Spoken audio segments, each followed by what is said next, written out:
ఎస్సీలు కష్టాల్లో ఉన్నారు, ఎస్సీలు ఆపదలో ఉన్నారు. నేను మొట్టమొదటిసారి చూస్తున్నాను, స్వతంత్రం వచ్చిన తర్వాత రోడ్లపైకి ఎస్సీలు మొట్టమొదటిసారి బయటకు రావడం, వాళ్ళ ఆవేదన, వాళ్ళ కష్టాలు అంతా ఇంత కాదు. చంద్రబాబు నాయుడు, నేను ఆయన అంటున్నాను, బాగా తెలుసు ఆయన నాకు, తొందరబాబు అంటున్నాను. చంద్రబాబు కాదు ఆయన, తొందరబాబు.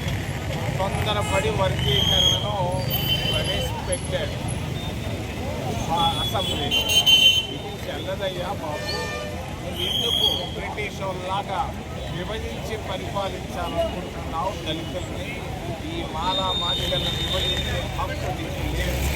మేమందరం అంతరాక్షణాన్ని ఎన్నో కష్టాలు పడ్డాం, ఎన్నో ఇబ్బందులు పడ్డాం. ఈరోజు రోడ్లపైకి వచ్చాం. ఒకప్పుడు మీరు రోడ్లపైకి రాణించేవాళ్ళు కాదు, ఈరోజు రోడ్లపైకి వచ్చాం.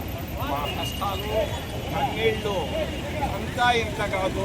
ఈరోజు భారత రాజ్యాంగాన్ని చదవనటువంటి ముఖ్యమంత్రి చంద్రబాబు నాయుడు తొందరపాటుతో ఎస్సీ వర్గీకరణ తీసుకొచ్చి మళ్ళా ఆయన తరిమెల్ నాగరెడ్డి లాగా మాట్లాడుతున్నాడు, ఒక విప్లవకారులాగా.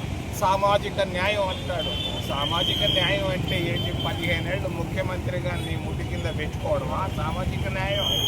సామాజిక న్యాయం నీకంతా మాదిగల పైన ప్రేమ ఉంటే నువ్వు తప్పుకో ముఖ్యమంత్రిగా. ముఖ్యమంత్రి పదవిని మాదిగలకి మేమందరం వచ్చి పూలబాన్ వేస్తాం. అంతేగాని ఊరికే ఉన్న ఉద్యోగాలు పేరు పెట్టి, లేనిపోని తగాదాలు పెట్టి, ఊళ్ళల్లో చిచ్చులు పెట్టి మమ్మల్ని కష్టాలు కన్నీళ్ళలోకి తీసుకొచ్చినటువంటి చంద్రబాబు నాయుడు వైఖరి తప్పని తెలియజేస్తాం.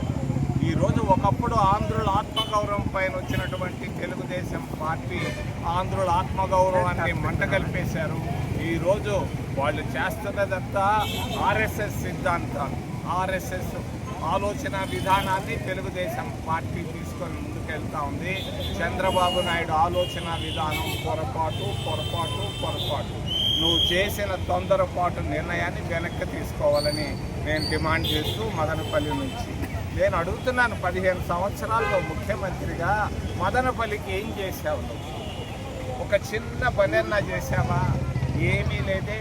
మీ సొంత నియోజకవర్గం కుప్పానికి కనీసం ఒక ఇడ్లీ కొట్టు కూడా తేలేనటువంటి ముఖ్యమంత్రిని ఉంటేమి వెళ్ళిపోతే ఏమని తెలియజేస్తూ, వర్గీకరణ అనేది రాజ్యాంగ విరుద్ధం. నువ్వు ఎన్ని పొరపాట్లు చేసినా నిన్ను ప్రజలు క్షమించరు. ఇదే నీకు చివరి రోజులని తెలియదు.